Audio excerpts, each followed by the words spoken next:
مهند عبد الرحيم يتقدم. ضاعت على لاحظ للفريقين هداف مع الفريقين واضح ببطولة الكأس ركلات الجزاء مع الفريق. مهند لكن يعاني الآن مع الزوراء. هل يعاني؟ واحرزوا الكأس. لؤي العاني، زوراء العاني لا يخطف بالدوري، سجل العاني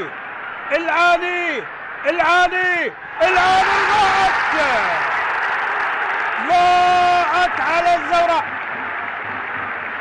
لا زال التعادل. اضاح اعتقد سترك لا جزاء بالدوري سجل، لكن مباراة كأس وظروف مختلفة وربع نهائي، تاريخ كبير. فريقه شريف عبد الكاظم يتقدم هدف للصقور. جلال في جهة وحلوة التنفيذ بهدوء وبتركيز للزوراء.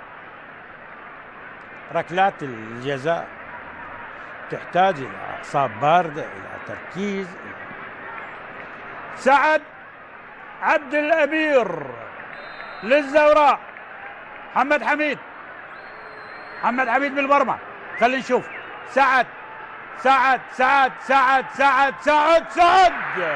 وجول للزوراء. يأتي بالسعد وبالفرح.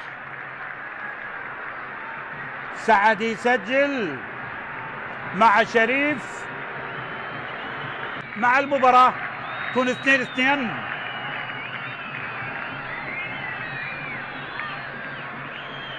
الآن بايش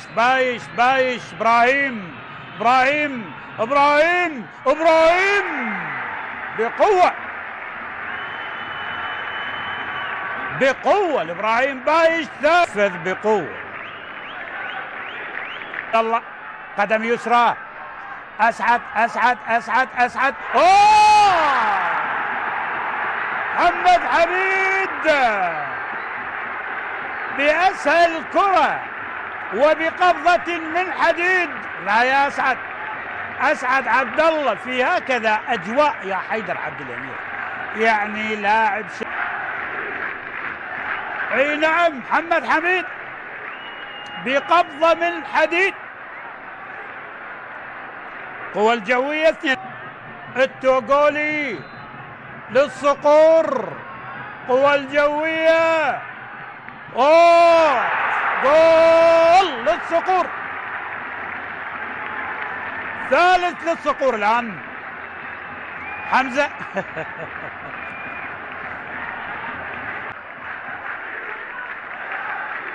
القوى الجوية يقترب من نصف النهائي. هذا على عباس للزوراء. محمد حميد لو على عباس للزوراء وجول للزوراء. نصف النهائي. خلينا نشوف قوى الجوية من اللي يتقدم. 5 وجلال. القوى الجوية في النصف النهائي. علي محسن.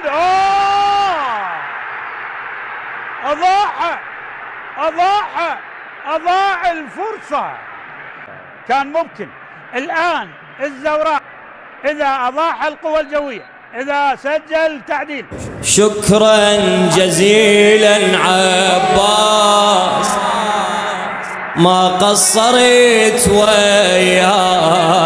صاحب فضل ما ننساك، كل شدة ما تنسانا، كل شدة ما تنسانا. بالحب إلك هالخدام.